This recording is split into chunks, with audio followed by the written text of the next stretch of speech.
honorable members, so we are going to. There is a news release, press release that we have.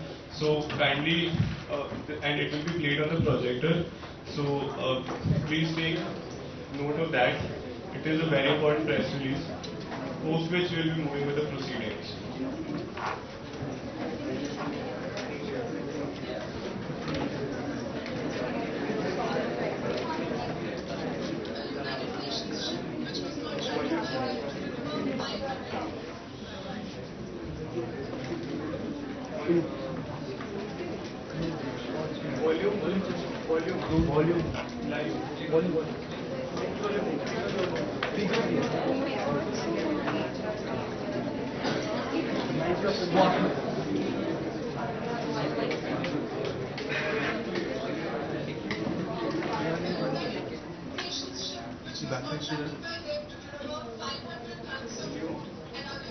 Volume बढ़ा दो वहाँ से connected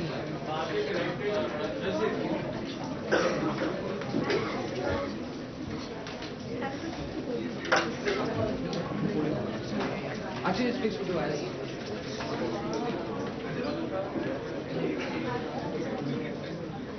If you want, you can start.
Somalia was hijacked by pirates from the Gulf.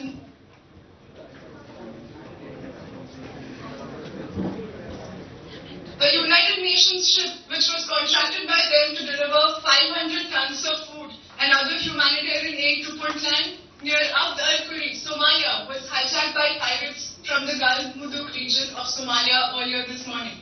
The ship was carrying 7 Kenyan and 10 Somalian aid workers.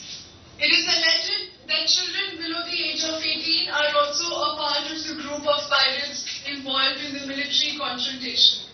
The pirates have already killed 3 officials whose nationalities are not yet known in the crossfire preceding the takeover of the ship.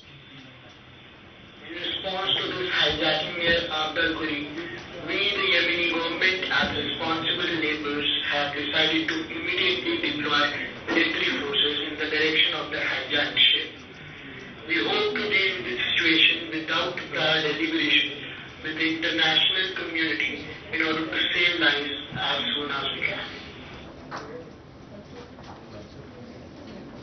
Honorable members, so this is the press release that we have.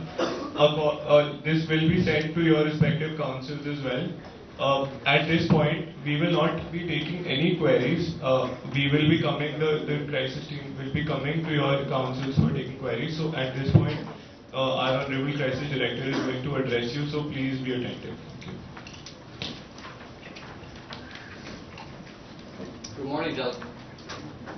Good morning, delegates.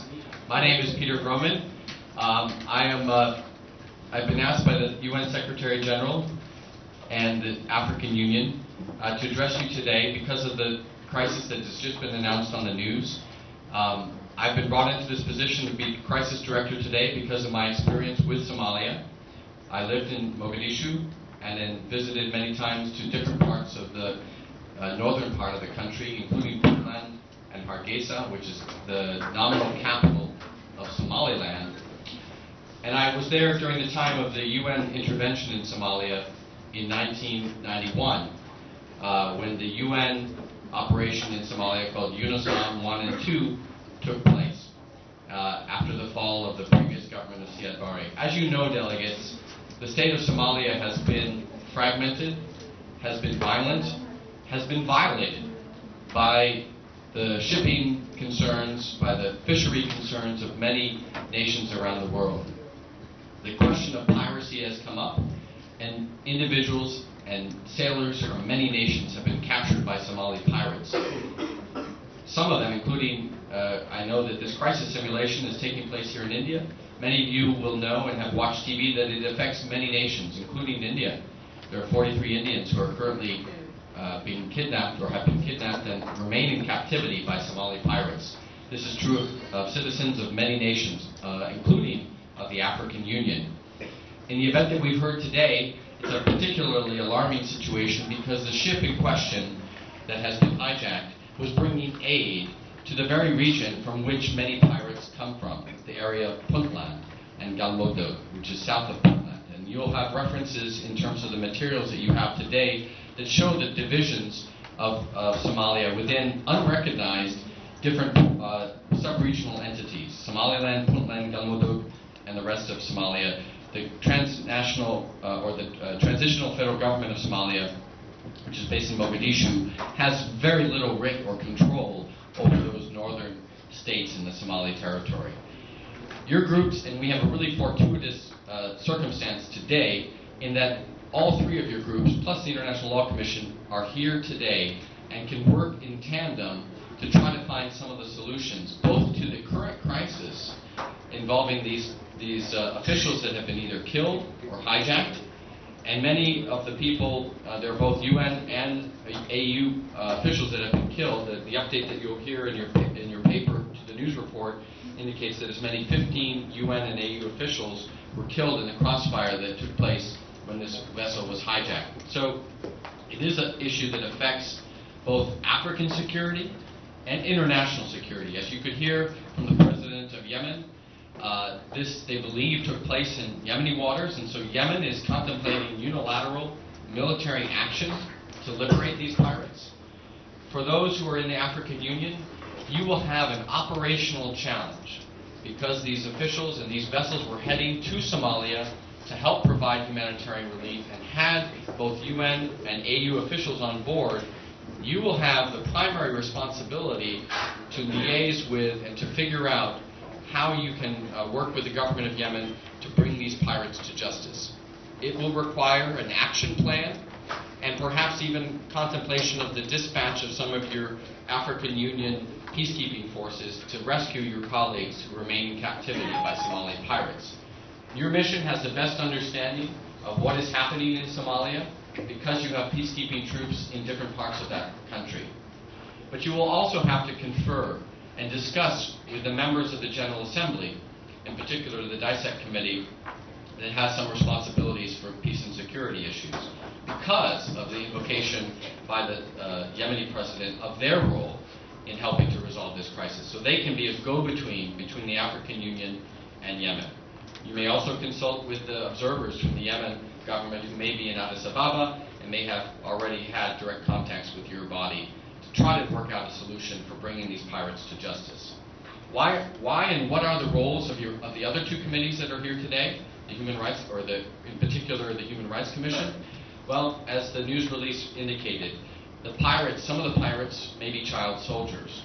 And once the AU or the Yemenis or others, the Kenyan government or even different sub-regional national entities of Somalia, bring the pirates to justice, what will become of them? Where will they be tried? Where will they be kept in justice? Where will they be punished? These are questions that the Human Rights Commission may want to put forward recommendations, again, in consultation with the African Union and in consultation with your lawyers. It's always good to talk to the lawyers in the ILC. They will be giving you some advice on what is practical, what is advisable, and how this dovetails with other precedents in the international community. Finally, I would also urge the First Committee of the General Assembly to look at the issue of some of these underlying root causes. This will be a subject of debate within your committee as to what caused the piracy to begin with, and whether or not, in cases where there isn't a recognized government, or there isn't a government that has control of its whole territory, is there a role for the General Assembly, for the UN system in general, or for the African Union to play a more active role in preventing the exploitation of Somalia's resources from outside nations, and also in helping to carve out solutions for the question of piracy. This may be in terms of a treaty. You may recommend other sorts of action. You may want to delegate some of the authorities the General Assembly has to the African Union because they're there on the ground and they have regional responsibilities. You may also want to consult with members of the Arab League, for which the First Committee has deep relations. So this is by way of introductory remarks. It's an important issue, a crisis that affects many nations around the globe. It affects global commerce. It affects humanitarian relief operations in many countries, particularly Somalia, which is hard hit by famine and lack of food for the past 20 years. And so its implications will have far-reaching consequences for humanity in general. So I'm glad that you're here today working together to try to bring up some solutions both to the practical problem of this individual hijacking by pirates and the longer-term implications of piracy on the international system and on regional organizations like the AU. So thank you for your work. I look forward to consulting with your individual bodies throughout the day and to rejoining you this afternoon as you begin to articulate some of the solutions that you'll find. Thank you, and please go to your commissions. Delegates, before you go, before you leave, all your respective queries will be addressed by Sir later on. So at this point, what we want is for you to just go to your councils. Another thing you have to note is that this release is merely a very primary release that has been shown. A crisis document with updated statistics will be sent and distributed to your respective councils. So please take note of this, and more importantly, the crisis docu-brief that we will send you. So that is there, and the Honorable Deputy Director of the Crisis. Delegates, once you move to the committees, you will be given 3 sets of documents, and post that you will be given some time to review the documents. Once you've done that, the Executive Board or Keshav and I will come and we'll answer your queries regarding those documents and whatever doubts you have regarding the entire crisis situation in general. So for now, move to your committees, and what we want you to do is review the 3 sets of documents that you'll be getting.